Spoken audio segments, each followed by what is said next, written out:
Hey guys, Deathletter Magic here, and we're still probably about a week or two out from the official spoilers starting for the new D&D set that's coming out in Magic. So, of course, naturally, here's day 2 of the official spoilers. So they just sent 2 cards to some, I don't know, rando Twitch channel.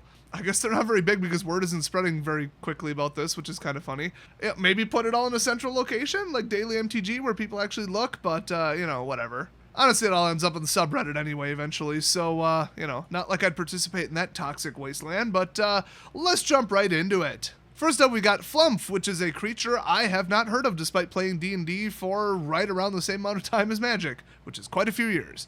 So it's a potentially flying jellyfish, I guess. I don't know. It has Defender and Flying, but I mean, maybe they're under the sea. I don't know. Like I said, I'm not familiar with this creature, but it's a 2-cost white 0/4 Defender with Flying, and whenever it is dealt damage, you and target opponent each draw a card.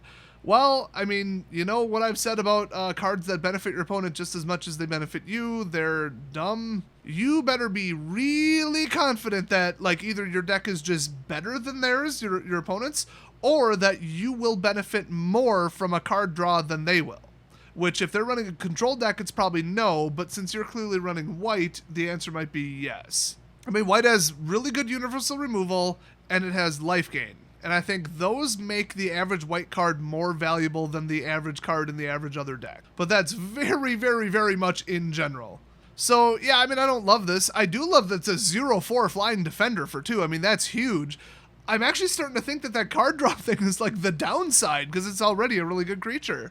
Hey, whatever. So the flavor text, which I assume this set will have a lot of, is Flumps siphon thoughts and energy from evil aberrations and are often eager to share the dark knowledge they obtain with friendly adventurers. So I don't think they mean like spells, like, oh, here, have some necromantic abilities. Hey, psst, hey kid, want to be a lich? I think it's like, hey, there are hideouts in the woods over there. Hey, the only artifact that can defeat them, yeah, it's over in that cave. So, I mean, that's cool. They sound cool. I guess, you know, everybody's got their blind spots. We haven't encountered everything in the Magic world. But if my D&D group did encounter it, I can almost guarantee we killed it. Living that loot life. So the next one, actually, before we move on to the next one, have you guys found it kind of funny that, like, at least a couple times in the last couple of years, Wizards has, like, basically said, okay, here's when official spoilers start. It's on exactly this date. So don't miss it, and we're not going to see anything until then. And then in celebration of spoilers not starting yet, here's like 5 spoilers. It's like, my gosh, you almost wonder if they're more excited than we are, which actually, I'd honestly, no joke, probably say yes. I know Mark Rosewater is always more excited about anything that comes out of the Magic world than anybody in the community is. It's like SpongeBob, that episode where Squidward's like, he's just like that. So anyway, moving on, we've got Tasha's Hideous Laughter. Now, I'll warn you right now, this card has absolutely not one damn thing to do with the spell. I tried to connect 2 and 2, at least in 4th and 5th edition. I'm not sure if I ever cast this in 3.5. They just slapped the name on there that this effect has nothing to do with how the spell works. And I'm actually thoroughly disappointed by that, because everything else so far has been spot on. It's been like, yeah, that's what Drist would be like. Yes, that's what a Vorpal Sword would do. Okay, cool. And then we get this, which has nothing to do with Tasha's Hideous Laughter. So, 3-cost blue spell sorcery. Each opponent exiles cards from their the top of their library until that player has exiled cards with total mana value 20 or more. So it's a hyper powerful mill card for 3, and we've already seen another one of these in MH2. So that worries me for multiple formats. I just don't understand why Wizards doesn't just drop things that don't work, that people don't like, that their customers don't enjoy and don't make the game fun. And mill is one of the most complained about deck archetypes in the entire history of Magic. The reason nobody likes like a 20-card mono black discard everything deck where on turn 3 you're going to have no cards in hand because they hit you with, you know, hand disruption and double discards over and over and over until you can't even play your damn deck. Yeah, the reason people don't like that is because I came to play my damn deck. I want to play Magic the Gathering. That's why the whole infinite turns thing. I don't want to watch you play Magic the Gathering. I want to play Magic the Gathering. So if you bomb my entire hand turn after turn after turn where I'm top decking and can't do anything, or if you board wipe me over and over and over and then everything I try and cast after that you counterspell, or if you mill me out so I don't even get to play shit, who wants that? That is not enjoyable. Nobody enjoys that. It's a dickish way to win, so what they need to do is permanently drop mill from the game. And, okay, it says each opponent exiles cards, so it's not technically mill, but let's call it what it clearly is, mega mill. I'd also accept Mexile. So yeah, this card it just represents everything wrong with the game right now, where they keep trying to make Storm work, they keep trying to make Infect work, they keep trying to make, Mill work. If people hate it, just drop it. I mean, I get what their philosophy is. If we have all different win cons and different strategies, and it's not always just creatures versus creatures and biggest creatures win, because that would be pretty boring. They think, well, let's add some variety, and then we'll have so many different decks that the game will seem really complex and dynamic. We don't want it to be too simple. We don't want it to just come down to best creature deck wins, which I do agree with that, but there have been some amazing alternate strategy decks. And not just alternate win con, like Approach of the Second Sun, but true alternate ways of playing the game. Even stuff as simple as like, well, actually, I want my creatures to die. And then it's like, oh shit, how do I play around that? That's pretty creative. Now, summon one angel, defend it with white counter spells, because those exist now, and then try to get to 35 and win, that's just stupid. I don't know why they can't see the difference, or once they've made a mistake, they don't kind of read the room in the community and be like, well, what do people not enjoy playing against? Because if they got rid of that, Mill would be gone. I mean, it's just, no, we have this instead. They clearly aren't learning, and everybody on every social media, Facebook groups, just replies to their own posts on just open Facebook, subreddits, Discord channels, everybody's saying rotate early. And I'd like to say I started it, but I mean, Magic players are smart. We all realize that if they have to ban 30 cards, they have to rotate early just to even attempt to get Standard out of control. And now people are just starting to go back to F&M and buy paper decks again.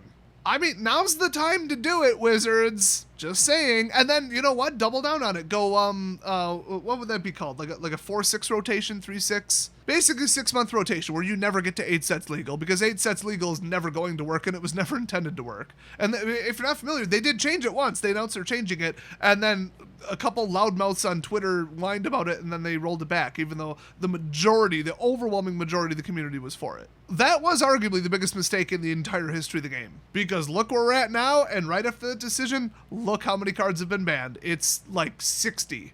Well, that and the decision to up the power level knowingly, that's probably a tie. So just with this card alone, I don't like the way the set is looking. And remember, this is supposed to be a core set. They said this is equivalent to a core set. Weak, boring, vanilla crap, 50% reprints, and very new player friendly.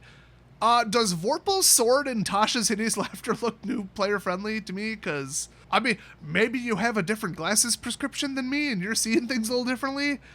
I actually don't wear glasses. My vision's amazing. Hey, maybe that explains it. But yeah, this card, just knowing that Mill will continue to be a thing, I hate it. Although, I will say, it is hilarious that somebody can now play a 3-cost blue spell and just literally obliterate the entire opponent's deck in one shot because they built some gimmicky, just glass cannon bullshit. Like some what is that, Thassa's Oracle, where you run like 52 lands and run your whole deck out and whatever. You hit them with this, they lose. Just 3-cost spell, they lose.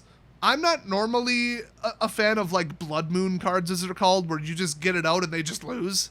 It's what's referred to as a binary win condition. You either get it out, probably from your sideboard, and then you play it, resolve it, stick it, and you win the game, or you don't. And this is like the definition of that, but it only works if they built some just absolute ass cancer deck that doesn't even resemble normal Magic gameplay.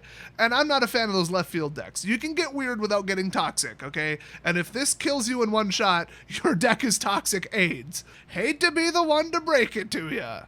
So honestly, at this point, Standard Constructed is such a shit show, and we've got 2 more sets, not 1, 2. That's right, we're going to 9 sets legal this rotation, which is why the rumors started that they're going to rotate early. So we're basically, including this one, 3 sets out from a rotation. So, I mean, I don't want to play Standard Constructed right now as of Strixhaven, which really just took things too far. I mean, things were borderline where I could maybe tolerate it, and now you look at the top decks and it's gonna be a no from me, dog. I'm Randy Jackson. Thanks for coming to my TED Talk. So at this point, I mean, I'm more looking for cards for my commander deck. This isn't one of them, even though it's blue-white. And I mean, I'm a bigger fan of D&D right now than Magic, by far. So I just want to see a Beholder on a card, and I'm gonna get real excited about this set. Not in the context of like draft or Standard Constructed, apparently, because my god, is the writing already on the wall now with just like the 5 cards we've seen so far. But yeah, I mean, we're going to see some wacky stuff that might be kind of fun, especially when you're just playing casual with your friends, which, remember, no matter what Wizards does, says, whatever, they can't stop you from enjoying the game, playing whatever format you and your friends agree is appropriate and fun. If you want to continue having fun playing this card game, because there's a lot of fun to be had, just dodge the absolute minefield that they set up, ignore everything they say, and don't play their formats. I mean, it's really that simple. And the most fun I've probably ever had was when we had 12 decks that all used to be standard legal, going back to about 2013, and you would just roll a d12 and that's the deck you had to play with. And that was maybe tied with at least a close second, if not the winner, Chaos Pauper Brick Limited, I guess you would call it. You get a brick of 100 commons, completely mixed sets going back like 20 years, and then you have to build something out of it. That's basically your like pre-release pool, if I were to compare it to something you've all probably been to. We had the wackiest like low power mixed with high power anomalous gameplay where somebody's just delighted to pull like a 5-cost murder, basically. Like, everybody was laughing. Nobody cared who won. It was just the most fun I've ever had playing Magic, besides just dicking around with my friends and forcing them to play my crazy ass decks. You don't even know what hell is until you try and play a trampoline bounce it back to hand deck, aka, no, it wasn't Gravity Bomb. What did I call that one? It wasn't Mr. Nibbles, it was the other one. Versus my, like, ultra top tier, borderline modern competitive former standard Hardened Scales counter deck. I want to say that was pre-proliferate, but I might be wrong. Hero of Lena Tower, what's up? I mean, it's a counters deck, and my blue one wouldn't let them stick it, and that was a $200 deck versus a $20 deck, and it was hilarious. So, I mean, hey, go try something like that, you know, go just take 500 cards, call it a cube, you know, mix them all together from 30 different sets, and then try and draft from it or something. I mean, like, that's fun right there, you know, playing Standard Constructed, it's just not fun. If it was, Arena wouldn't have lost 90% of their players, which is approximately where it's projected to be at right now. I'd have to look at some hard numbers. But, you know, I heard that Wizards has been threatening third-party plugin and tracking apps that have been tracking MTG Arena and showing people the graph of lost users. They've been threatening them with, like, some kind of bullshit legal action or something, or some copyright, oh, you used our logo, or and basically forcing them to shut down. So at this point, they're so embarrassed that they're threatening the people revealing the truth about the statistics of number of Arena players left. So logically, it can't be a terrifically high number, can it? I bet you that they're under 1 million. I would put money in that. I'd actually double down on it being under 500,000. I go on at night sometimes at like 9 o'clock and play against the same username 4 times. And I'm only in Platinum, I think. Diamond. I don't care, honestly. Whatever I'm in, it should have a lot of people in it. Doesn't. So, hey, I mean, if you enjoy D&D, buckle up for these spoilers. You'd be about as excited as I am, but not for the Wizards, the Coast standard reason, pun intended. So thanks for watching. Don't forget to hit subscribe, and I'll see you guys next time.